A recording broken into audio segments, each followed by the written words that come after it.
Rasulullah Shallallahu Alaihi Wasallam pernah bersabda, sedekah dapat menolak bala, mara bahaya, dan menjadikan umur panjang. Pada zaman Nabi Sulaiman alaihissalam, hidup seorang laki-laki yang mempunyai pohon besar di samping rumahnya. Di atas pohon tersebut terdapat sarang burung yang berisi beberapa telur merpati. Kemudian istri dari laki-laki itu menyuruhnya memanjat pohon besar itu dan mengambil telur merpati untuk dijadikan makanan bagi anak-anak mereka. Laki-laki itu pun lantas melakukannya. Selepas kejadian itu, induk merpati menghadap baginda Nabi Sulaiman alaihissalam. Sang induk menceritakan kejadian tersebut. Akhirnya Nabi Sulaiman mengundang laki-laki itu dan menyuruhnya untuk bertobat.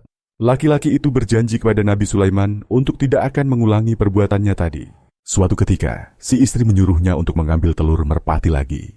Laki-laki itu pun berkata kepada istrinya, "Aku tidak akan melakukannya lagi, sebab Nabi Sulaiman telah melarangku untuk berbuat yang demikian."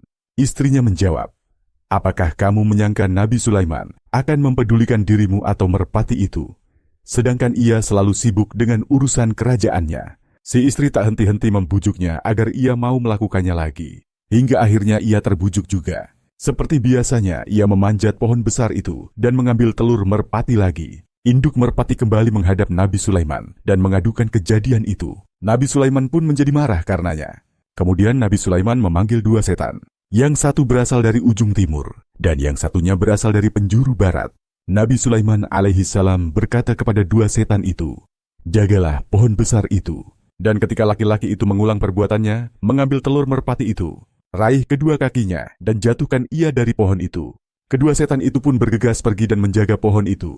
Ketika merpati sudah bertelur lagi, laki-laki itu segera memanjat dan meletakkan kedua kakinya pada pohon itu.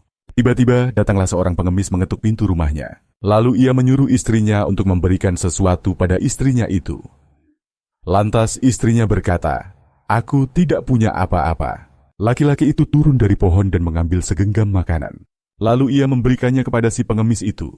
Setelah itu, ia kembali memanjat pohon dan mengambil telur merpati. Setelah itu, merpati kembali menghadap Nabi Sulaiman dan mengadukan kejadian tersebut kepadanya. Nabi Sulaiman bertambah marah. Kemudian ia memanggil kedua setan yang diberi tugas menjaga pohon itu. Nabi Sulaiman berkata pada kedua setan itu, "Kalian berdua telah mengkhianatiku." Dua setan itu pun menjawab, "Kami sama sekali tidak mengkhianatimu. Kami terus menjaga pohon itu." Hanya saja, ketika laki-laki itu memanjat pohon, datanglah seorang pengemis mengetuk pintu rumahnya. Lalu ia memberikan segenggam gandum untuk pengemis itu.